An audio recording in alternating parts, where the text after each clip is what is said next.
Pernahkah kamu memperhatikan, saat seorang kaya membuat kesalahan, reaksi orang seringkali lebih lunak? Ah, dia pasti punya alasan. Pasti ada pertimbangan yang nggak kita tahu.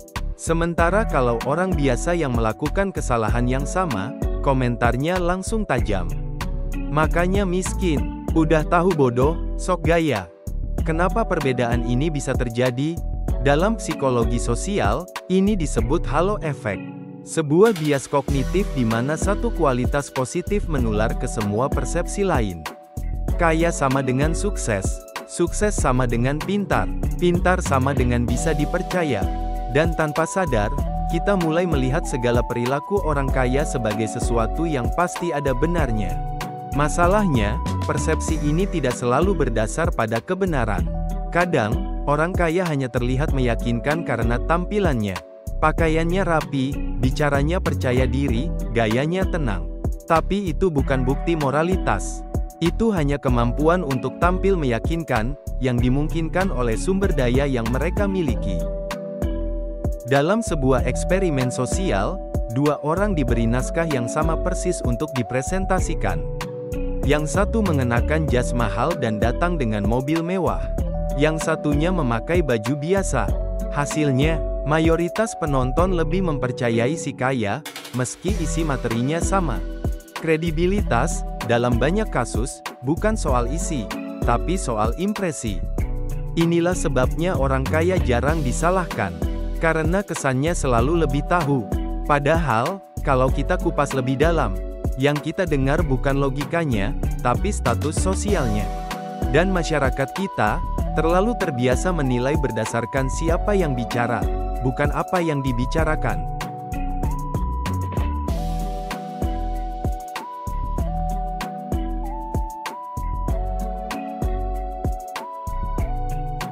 Bayangkan ini, dua orang melakukan kesalahan yang sama. Yang satu pengusaha sukses, wajahnya sering muncul di berita. Yang satu, hanya orang biasa, tanpa gelar, tanpa nama. Media akan menuliskannya berbeda. Yang kaya, pengusaha kontroversial terlibat kasus sensitif. Yang biasa, pelaku dihujat karena kelakuan tak bermoral. Padahal, perbuatannya sama, tapi cara kita memperlakukannya sangat berbeda. Inilah kekuatan narasi, dan media, secara sadar atau tidak, seringkali jadi alat pelindung status. Semakin tinggi statusmu, semakin halus kata-kata yang digunakan untuk menyebut kesalahanmu. Ada istilah dalam psikologi, framing bias. Kita tidak hanya menilai isi cerita, tapi juga bagaimana cerita itu disampaikan. Orang kaya punya akses ke tim PR, pengacara, bahkan jurnalis. Mereka bisa mengontrol narasi, mereka bisa memilih kata, dan dalam masyarakat kita yang cepat percaya pada headline, narasi adalah kekuasaan. Tapi tak semua framing datang dari media. Kadang, masyarakat sendiri yang menciptakan bingkai. Dia kaya, pasti ada alasan. Pasti ini bagian dari strategi. Kita membela bukan karena tahu, tapi karena kagum.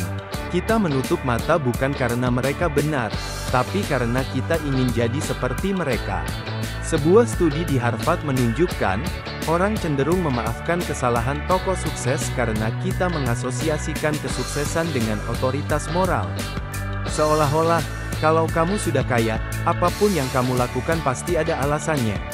Begitulah, kekayaan bukan hanya alat untuk membeli barang, tapi juga alat untuk membentuk kenyataan.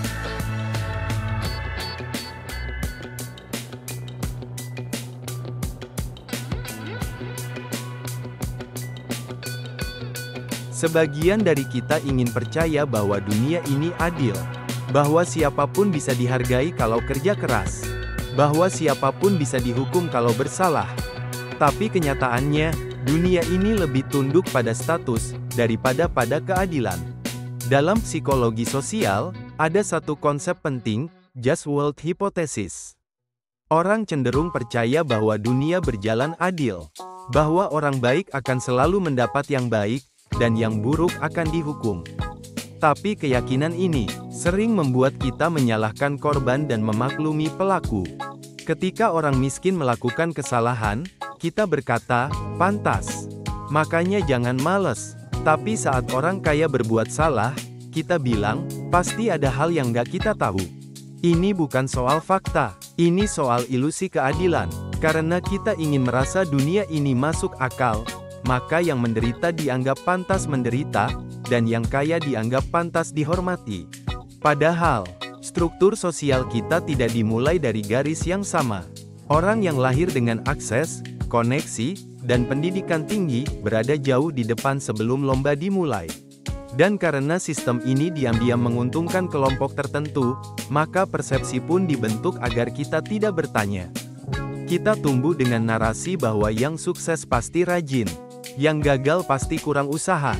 Padahal, banyak dari mereka yang paling berjuang, justru tidak pernah diberi kesempatan untuk bersuara. Itulah kenapa orang kaya jarang disalahkan. Bukan karena mereka tak bersalah, tapi karena sistem yang kita sebut adil, diam-diam dibangun untuk melindungi mereka.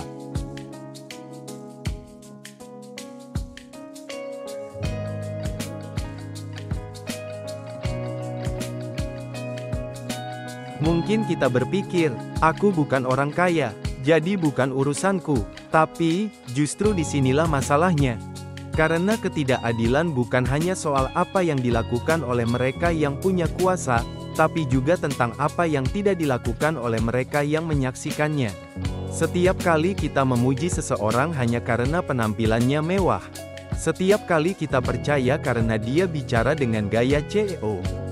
Setiap kali kita membela tanpa bertanya, kita sedang ikut memperkuat sistem yang melindungi kekayaan, bukan kebenaran.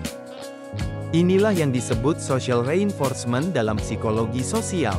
Saat bias diulang terus-menerus, ia menjadi norma. Dan norma, lebih kuat dari logika. Contohnya, saat seseorang pamer kekayaan di media sosial, komentar kita sering berbunyi, "Keren bang. Pantas sukses, kerja kerasnya kelihatan." Padahal, kita tidak tahu apapun tentang latar belakang, kejujuran, atau cara dia mendapatkan semuanya. Tapi pujian kita membentuk persepsi kolektif, dan persepsi itu membentuk toleransi terhadap penyimpangan. Kita ikut menciptakan ruang aman bagi orang kaya untuk tidak disalahkan. Bukan karena kita jahat, tapi karena kita terlatih untuk mengagumi, bukan mengkritisi. Dan inilah bagian paling pahit dari kenyataan ini, kita semua, tanpa sadar, bisa ikut memperpanjang umur ketidakadilan, hanya dengan menjadi penonton yang terlalu mudah kagum.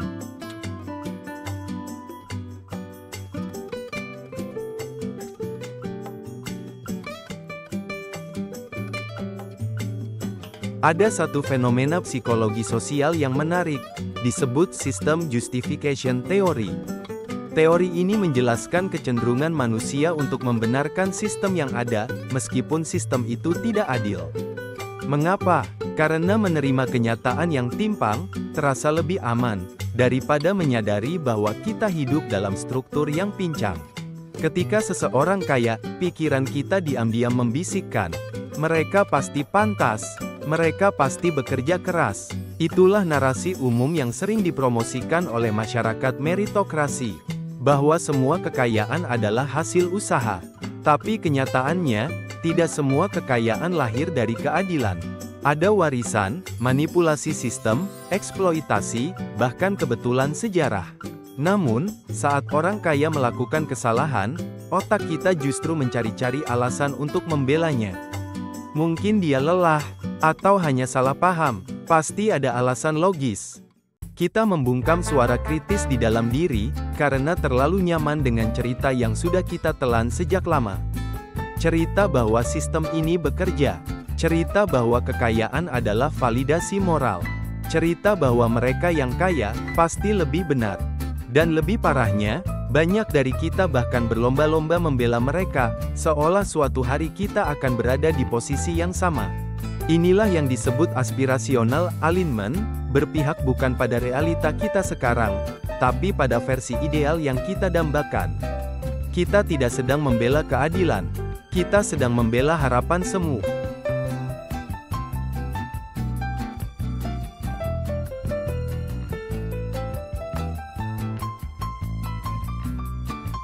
Diam itu bukan netral. Dalam struktur sosial, Diam bisa menjadi bentuk persetujuan yang halus. Kita mungkin berpikir, saya tidak ikut-ikut. Tapi dunia tidak mengenal posisi netral saat ketimpangan terjadi. Ketika orang kaya melakukan pelanggaran, dan publik tidak berani bersuara, itulah saat di mana kekuasaan menjadi kebal. Semakin tinggi status sosial seseorang, semakin besar toleransi yang diterimanya. Sosiolog menyebut ini moral licensing. Keyakinan bahwa prestasi atau status bisa menebus kesalahan. Padahal, jika orang biasa melakukan hal yang sama, hukuman datang tanpa ampun. Tapi ketika pelaku adalah tokoh berpengaruh, kita justru memberi ruang maaf yang lebih luas. Ini bukan soal iri, bukan pula kebencian terhadap orang kaya. Ini soal keberanian untuk memandang struktur yang tidak setara, dan mengakuinya. Karena selama kita memilih diam, selama kita tetap tunduk pada ilusi kebaikan palsu, selama kita membela yang terhormat hanya karena statusnya, kita sedang memberi izin bagi ketimpangan untuk tumbuh. Tidak semua yang memiliki uang punya niat buruk, tapi semua sistem yang memberi keistimewaan tanpa pertanggungjawaban, pasti akan melahirkan penyalahgunaan. Dan jika kita hanya berani bersuara saat aman, lalu diam saat benar terasa berisiko, maka mungkin kita bukan bagian dari solusi, melainkan bagian dari masalah.